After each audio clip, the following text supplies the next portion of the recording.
পৃথিবীতে প্রেম বলে কিছু নেই, প্রেম বলে কিছু নেই, কিছু নেই।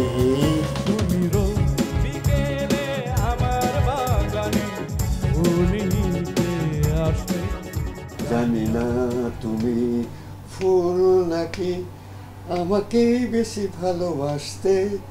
সুপার ডুপার ডুপারে আমি সামনে একটা গান দিলাম, ভালোবাসলেও সবার সাথে।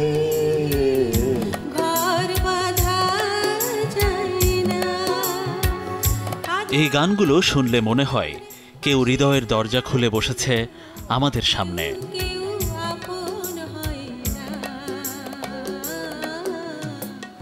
এসব গানের শ্রোতা রয়েছে সব বয়সের মানুষের মধ্যে। এসব গান হারায়নি এখনো, বেঁচে থেকেছে যুগের পর যুগ। এগুলোকেই বলে কালজয়ী।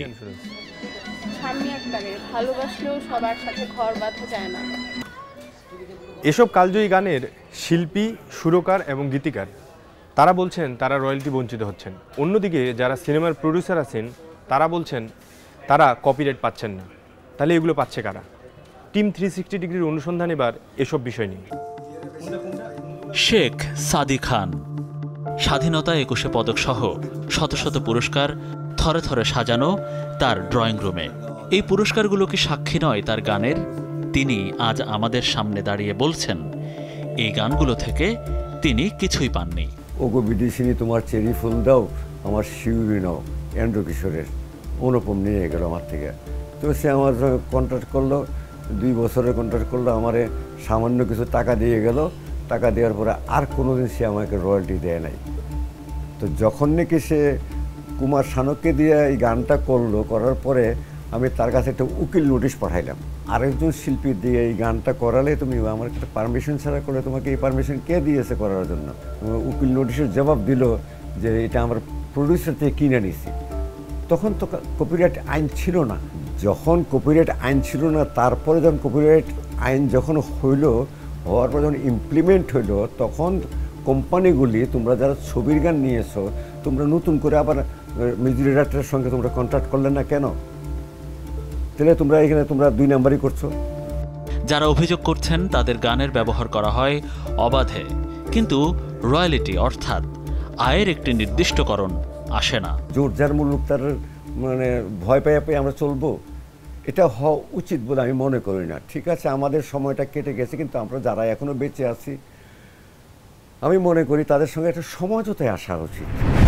কেউ গান লিখছেন, কেউ সুর করছেন, কেউ গাইছেন, কিন্তু সেই গান কি যথাযথ অনুমতি নিয়ে ব্যবহার হচ্ছে নাকি লঙ্ঘিত হচ্ছে কপিরাইট আইন? আজ আমরা তুলে ধরব এমন এক ইস্যু যা সৃজনশীলতার সঙ্গে সরাসরি জড়িত। সৃজনশীলতা আমাদের সমাজের অগ্রগতির মূল চালিকা শক্তি, কিন্তু যখন এই সৃজনশীলতা সুরক্ষা নিশ্চিত না হয় তখন তা হয়ে ওঠে সংকটের কারণ। সুপ্রিয় দর্শক, আমাদের আজকের অনুসন্ধানে আমরা আপনাদের জানাবো কিভাবে কপিরাইট আইন লঙ্ঘন করে একটি চক্র হাতিয়ে নিচ্ছে কোটি কোটি টাকা, বিপরীতে অর্থ কষ্টে ধুকে ধুকে মরছেন শিল্পীরা, প্রাপ্য সম্মান থেকে বঞ্চিত হচ্ছেন দেশের সৃজনশীল গুণীজনেরা।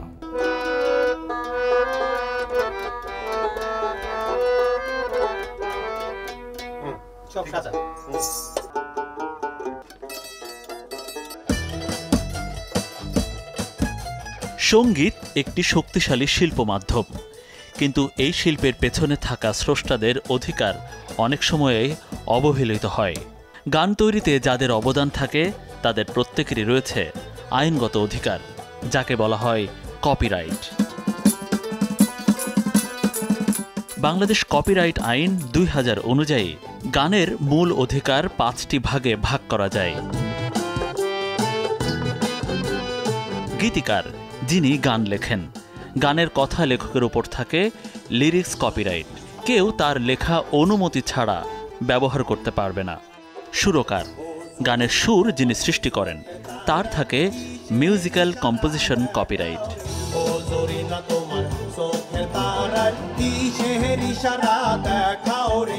গায়ক বা শিল্পী, যিনি গান গেয়েছেন, তার পারফরমেন্সের উপর রয়েছে নির্দিষ্ট পারফরমেন্স রাইট। তবে মূল কপিরাইট নয়। রেকর্ডিং প্রযোজক বা কোম্পানি যে প্রতিষ্ঠান গানটি রেকর্ড ও প্রকাশ করেছে তাদের অধীনে থাকে সাউন্ড রেকর্ডিং কপিরাইট। সঙ্গীত পরিচালক বা অ্যারেঞ্জার গানটি কেমন বাজবে এর সাউন্ড অ্যারেঞ্জমেন্ট যারা করেছেন তাদেরও নির্দিষ্ট অধিকার থাকতে পারে। কপিরাইটের ব্যাপারে আমি মনে করি আমাদের শিল্পীরাই সবচেয়ে বেশি উদাসীন। তারা নিজেরা নিজেদের গানটাকে পেট্রোনাইজ করার ক্ষেত্রে যেভাবে কাজ করছে, ঠিক একইভাবে রয়্যালিটির বিষয়টাতে যদি তারা মনোযোগী হয় তাহলে একই সাথে শিল্পীরা নিজে যেমন লাভবান হচ্ছে, সেই সাথে পরিবেশক যারা, প্রকাশক যারা, তারা লাভবান হচ্ছে, গীতিকার সুরকার প্রত্যেকেই লাভবান হচ্ছে।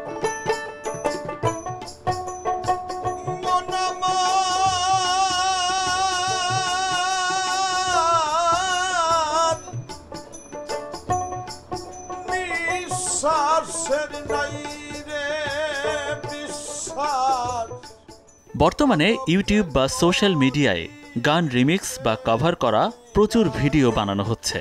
তবে এসব ক্ষেত্রেও মূল স্রষ্টার অনুমতি প্রয়োজন, না হলে তা কপিরাইট লঙ্ঘন হিসেবে গণ্য হবে।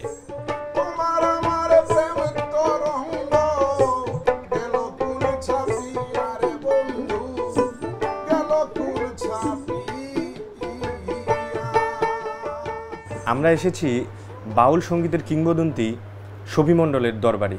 এখানে আমরা তার কাছে জানতে চাইব যে বাংলাদেশে বাউল সঙ্গীতের যে গানগুলো রয়েছে এই গানগুলো নিয়ে কপিরাইটের কোনো সমস্যা হয় কিনা। আব্দুল করিম হোক, লালন ফকির হোক, বিজয় সরকার হোক, জালালউদ্দিন কাক হোক, এগুলো হলো সার্বজনীন ব্যক্তিত্ব সবার, এটা দেশের ঐতিহ্য।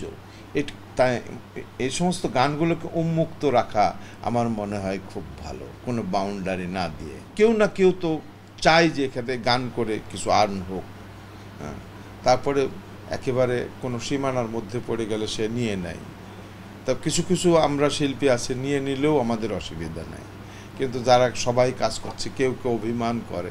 কপিরাইট আইনে তো আছে যে তাদের রয়্যালটি দিতে হবে, বিশেষ করে সুরকার, গীতিকার এবং শিল্পীকে রয়্যালটি দিতে হবে। রয়্যালটিটা দিচ্ছে কপিরাইট আইন ও সৃজনশীলতা বিষয়ে অভিজ্ঞ খায়রুল হাসানের সামনে টিম 360 ডিগ্রি, যিনি শিল্পীদের সৃজনশীলতার সুরক্ষা নিয়ে পাশে দাঁড়িয়ে নিরলসভাবে কাজ করে যাচ্ছেন।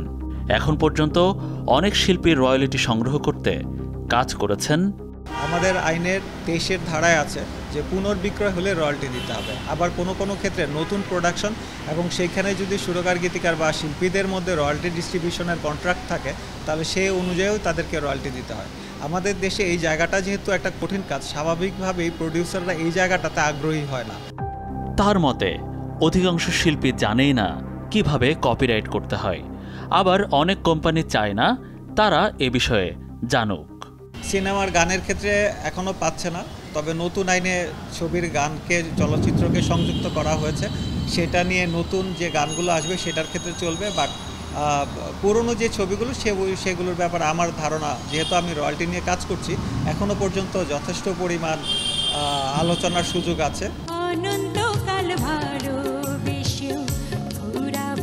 এক বুক কষ্ট নিয়ে আছেন জনপ্রিয় শিল্পী কনক চাপা। বাংলাদেশের শিল্পীরা অনেক আবেগী, বাংলাদেশের শিল্পীরা এত আইন কানুন কিচ্ছু বোঝে না, বরঞ্চ তারা, আমরা যারা আমাদের প্রাপ্য মানে বুঝে পাওয়ার জন্য আমরা যখন গলা উঁচু করেছি তখন আমাদের বলা হয়েছে যে এত পয়সা কেন করে।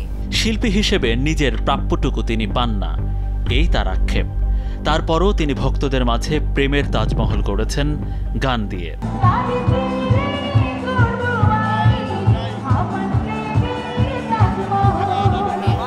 পুরো গানের যে কপিরাইট, যে আর্নিং জায়গাটা, ওই জায়গাটা পুরোটা তো আমরা চাচ্ছি না। শুধু আমাদের যে মেধাসত্তা কিন্তু কেউ কারো মেধাসত্তা কিনতে পারে না।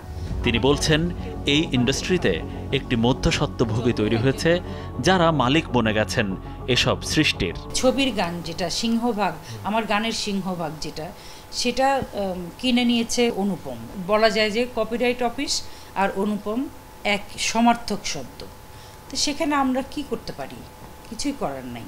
আমার কাজ গান গাওয়া, আর আমার পাওনা বুঝিয়ে দেওয়ার দায়িত্ব সরকারের, ন্যায্য পাওনা। এটা আমি পাবো, আমার ছেলে পাবে, আমার নাতি পাবে। তো সেই জায়গায় আমাদের বঞ্চিত করা হচ্ছে। লেবেল কোম্পানিগুলো সোশ্যাল মিডিয়ার আয়ের অংশ তাদের বুঝিয়ে দিচ্ছে না। তার অভিযোগ, কোম্পানিগুলোর দিকে। আমরা শুধু ছবির গানের জন্য আমরা একটা সিগনেচার দিয়েছি যে ছবিতে ব্যবহার করার জন্য। সেই গানগুলো 25 বছর আগে, তখন তো ইউটিউব ছিল না। কেউ যদি বলে যে ইউটিউবের জন্য আমরা লিখে দিয়েছি, এই কথাটা ভুল। কপিরাইটের যে সিস্টেম আছে সেই সিস্টেম মতো চললে অটোমেটিক্যালি পয়সা আমার ঘরে আসবে, কিন্তু আমাদের দেশে তো কোনো কিছুই সিস্টেম মতো চলে না। জি সিরিজ কিংবা অনুপমের মতো লেবেল কোম্পানিগুলো সোশ্যাল মিডিয়ার আয়ের অংশ তাদের বুঝিয়ে দিচ্ছে না। তার অভিযোগ কোম্পানিগুলোর দিকে। আমাদের বিনোদনের জন্য রাত্রিবেলায় গান টানের আয়োজন করা হতো। বিখ্যাত গীতিকার ও সুরকার গাজী মাজহারুল আনোয়ার, যিনি বাংলাদেশি গানের এক জীবন্ত কিংবদন্তি ছিলেন।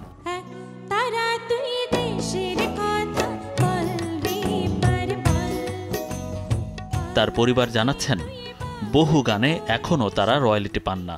আব্বু প্রায় 20,000-এর উপরে গান লিখেছেন। তা আমরা বিভিন্ন জায়গায় সার্চ করে দেখলাম যে ইউটিউবের বিভিন্ন জায়গাতে বিভিন্ন প্ল্যাটফর্মে আব্বুর গানগুলি ছড়িয়ে ছিটিয়ে আপলোড করা আছে।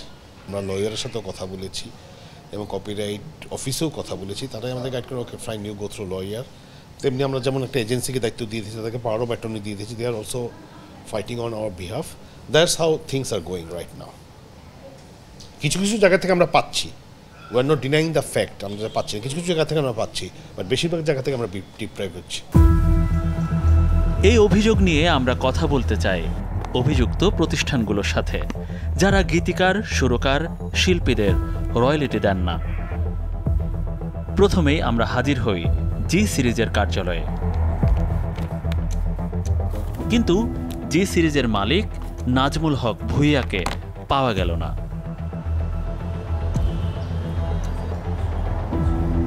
এবার গন্তব্য একটি প্রখ্যাত প্রযোজনা প্রতিষ্ঠান অনুপম মিউজিকের দিকে।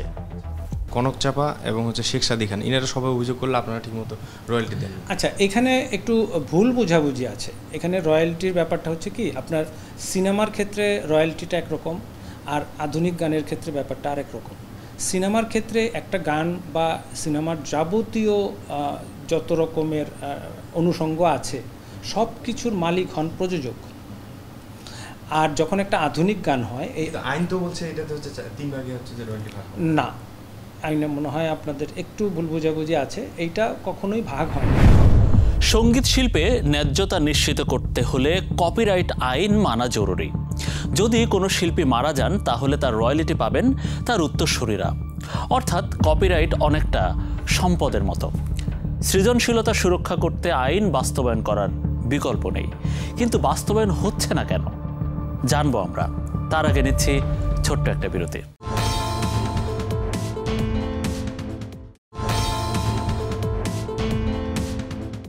কপিরাইট অফিসে প্রতিদিন জমা হচ্ছে মেধাস্বত্ব লঙ্ঘনের অভিযোগ। জনবল সংকটে হিমশিম খাচ্ছেন দায়িত্বরত কর্মকর্তারা, যার কারণে ঝুলে আছে অনেক অনেক অভিযোগ। সমাধান না হয় টাকা চলে যাচ্ছে এর ওর পকেটে। মাঝখান দিয়ে বঞ্চিত হচ্ছেন কপিরাইটের আসল মালিকরা। এবার বেশ কিছু আইনি দিক সম্পর্কে একটু জেনে আসা যাক।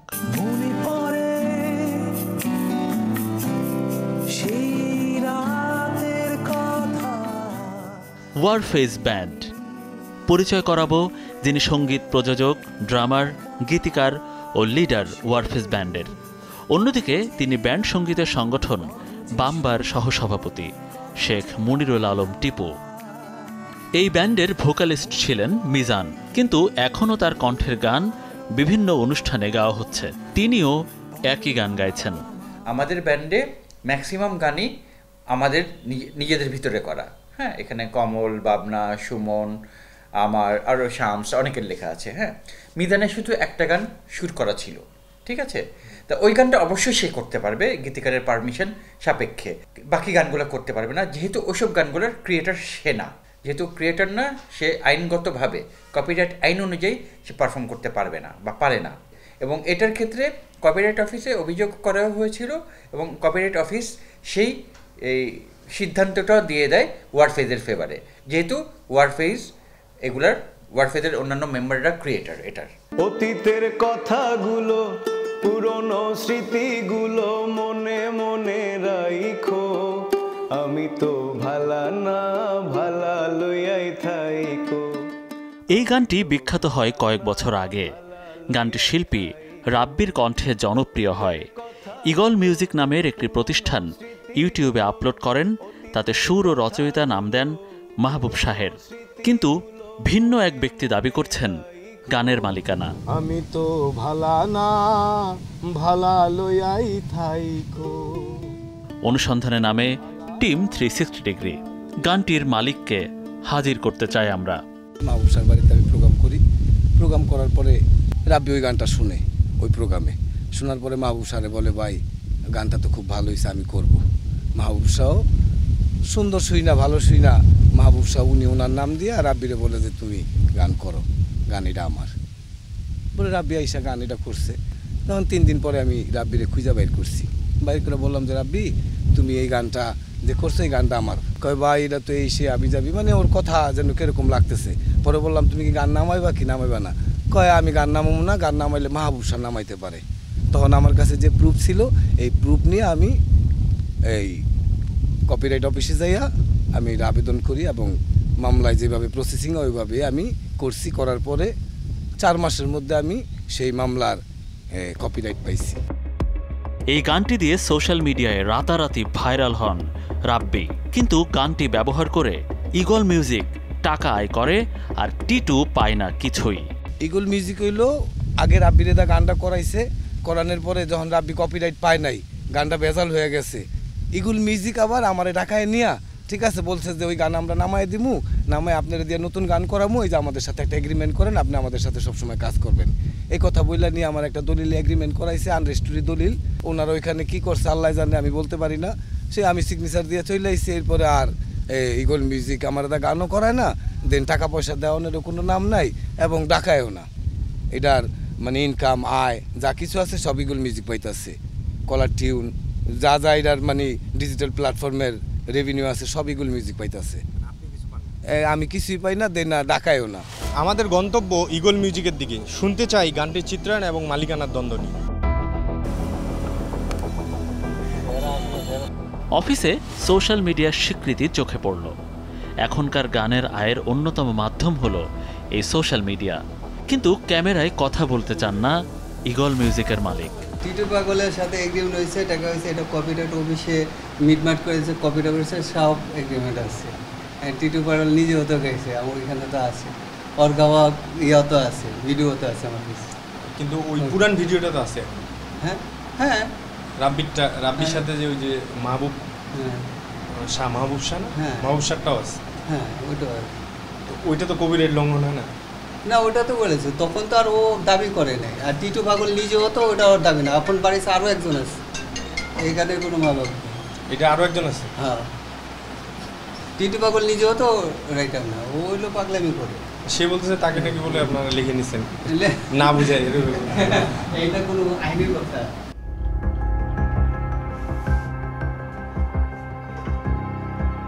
কপিরাইট দ্বন্দ্বের আরেকটি উদাহরণ আপনাদের সামনে হাজির করতে চাই। মাঙ্গা হলো জাপানি ভাষায় আঁকা কমিক বই। দেশের শিশু কিশোরদের মাঝে জনপ্রিয় এই বইটির অর্থ করা হয়েছে স্বাধীনভাবে আঁকা চিত্র। মাঙ্গা সাধারণত সাদা কালো রঙে প্রকাশিত হয়।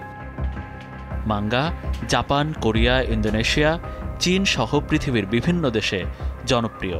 এর প্রভাব ছড়িয়ে পড়েছে বিশ্বব্যাপী। এটা থেকে অ্যানিমেশন তৈরি হয়, যা অ্যানিমেটেড সিরিজ বা চলচ্চিত্র। বাংলাদেশে এই কাজের শুরু করেন কারা?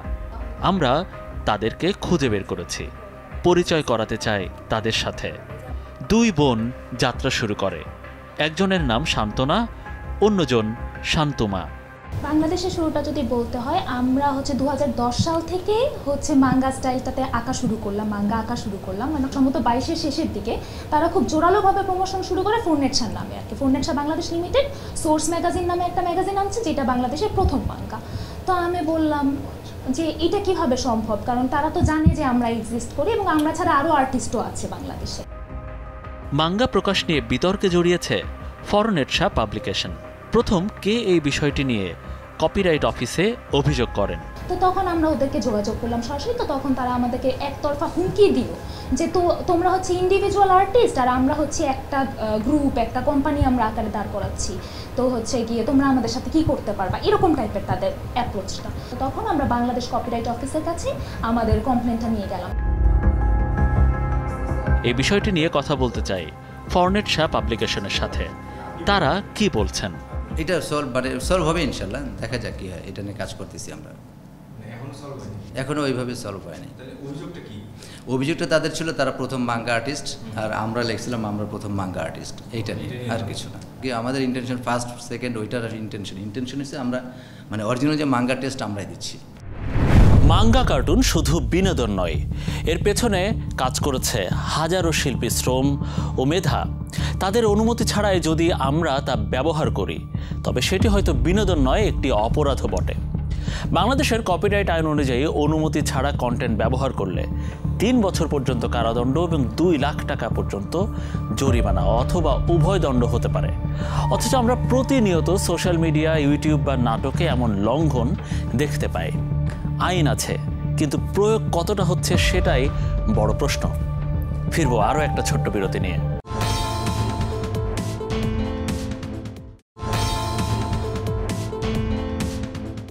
ফেসবুক কিংবা ইউটিউবের মতো ডিজিটাল প্ল্যাটফর্মে আসার পরে রয়্যালিটি ও মালিকানা নিয়ে জটিলতা এখন আরও বেড়েছে।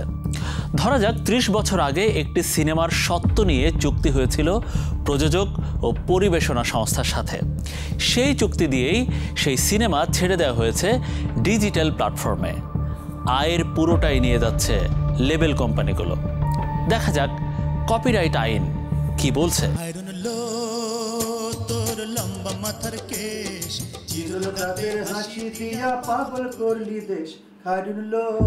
জনপ্রিয় কণ্ঠশিল্পী পলাশের গান খায়রুন লো আজও বাজে গ্রামে গঞ্জে, ইউটিউবে। খায়রুন সুন্দরী ছবির নাম।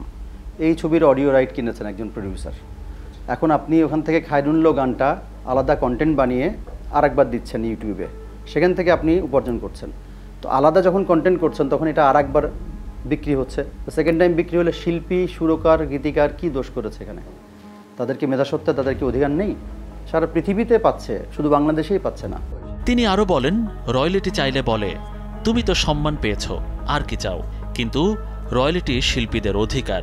বিশ্বের অন্য দেশের মতো উন্নত জীবনের অধিকার রয়েছে বাংলাদেশি শিল্পীদেরও। দুস্থ হয়ে থাকতে চান না কেউ। শিল্পী তো আসলে সারা জীবন ধরে ইনকাম করতে পারে না। এক সময়কার হিট গান তাকে সারা জীবন এভাবে রেভিনিউ বা রয়্যালটি দিতে থাকে, সেটা দিয়ে সে চলতে থাকে। তখন গিয়ে প্রবলেমটা হয় লাস্টে দিয়ে গিয়ে এই বঞ্চিত হওয়া থেকে এক পর্যায়ে গিয়ে সে দুস্থ হয়ে যায়। তখন শিল্পী হয়ে যায় দুস্থ শিল্পী, যেটা আমরা হেট করি, আমরা ঘৃণা করি এই কথাটাকে। আসলে ওরা 11 জন, একটি চলচ্চিত্র নয়, একটি ইতিহাস। কিন্তু সেই ইতিহাস নির্মাণে যাদের শিল্প আর শ্রম মিশে আছে তারা আজ রয়্যালিটির ন্যায্য প্রাপ্তি থেকেও বঞ্চিত।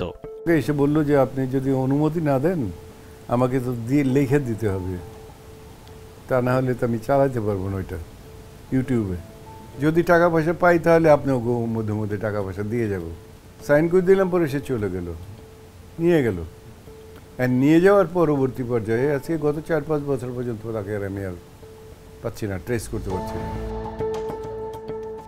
ওরা 11 জন, এর মতো একটি ঐতিহাসিক চলচ্চিত্রের শিল্পীরা রয়্যালিটি থেকে বঞ্চিত হন। এটি শুধু একটি আর্থিক নয়, সাংস্কৃতিক অবহেলারও প্রতিফলন।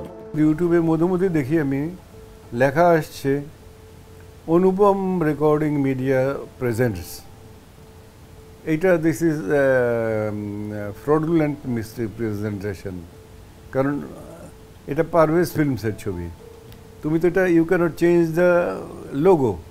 তারপরে তাকে জিজ্ঞেস করার পরে একজন লোক গেল, লোক গিয়ে দেখলো যে তার মধ্যে লেখা আছে, মানে সে যেটাকে তাকে সিগনেচার করাই নিচ্ছে, সেখানে নাকি লেখা আছে যে আমি 30 বছর না 40 বছরের জন্য রাইট তাকে দিয়ে দিয়েছি। আমি একে তো লেখা দেখিনি, আর 2 নম্বর কথা হচ্ছে যে কোনো লেখা বা কোনো ফিল্ম বা কোনো কিছুর কপিরাইট বিক্রি করা যায় না। কিন্তু সে যে এই ক্যাটাগরির একটা ফ্রড করবে আমার সাথে, আই কুডন্ট আন্ডারস্ট্যান্ড।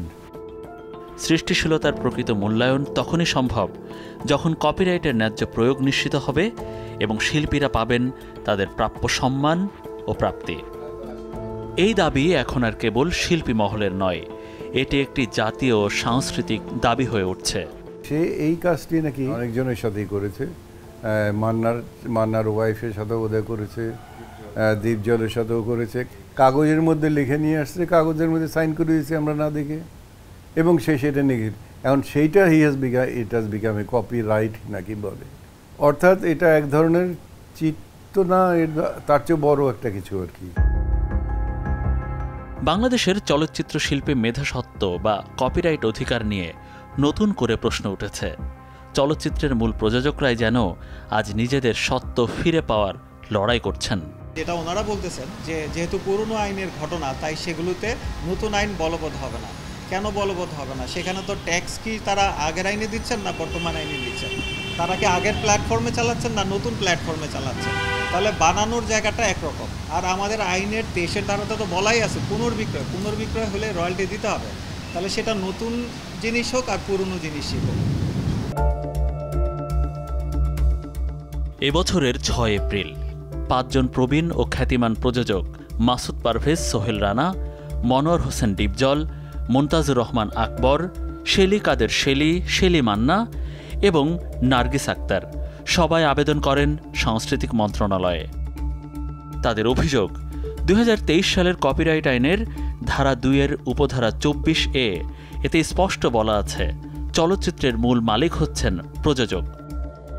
এছাড়া 21 ধারায় বলা হয়েছে কোনো প্রযোজক যদি তার স্বত্ব হস্তান্তর করেন তাহলে পুনর্বিক্রয়ের সময় বিক্রয় মূল্যের 20% তিনি পাওয়ার অধিকার রাখেন। কিন্তু বাস্তবে লেবেল প্রতিষ্ঠান ও পরিবেশকরা এই আইন মানছেন না। ফলে প্রযোজকরা রয়েছেন রয়্যালিটি ও মালিকানা স্বত্ব থেকে বঞ্চিত, যা কেবল আইন লঙ্ঘন নয়, শিল্পীদের প্রতি এক ধরনের অবিচারও। প্রযোজকদের মতে কপিরাইট আইনের 17-র 3 এবং 21 ধারা যথাযথভাবে প্রয়োগ হলে বহু পুরনো চলচ্চিত্রের মুনাফার একটি ন্যায্য অংশ তারা ফেরত পেতে পারেন। আপনার কাছে যদি আপনার যে কোনো কিছুর অধিকার থাকে, আপনি সেটার প্রতিকারের জন্য বিভিন্ন সংস্থা এখন আমি কোনো নির্দিষ্ট করে স্পেসিফিক কারো ব্যক্তি বা প্রতিষ্ঠানের জন্য কথা বলছি না। আমি যেটা বলতে চাচ্ছি যে কারো যদি কোনো কিছুর মালিকানা থাকে, সেটা যদি সে কারো কাছে বিক্রি করে দিয়ে না থাকে, ইন দ্য মিন টাইম যদি সে কারো কাছে বিক্রি করে, মেধাস্বত্ব তো প্রডিউসার দিতে পারবে না। আমি আপনাকে বুঝাই বলতে পারি নাই হয়তো।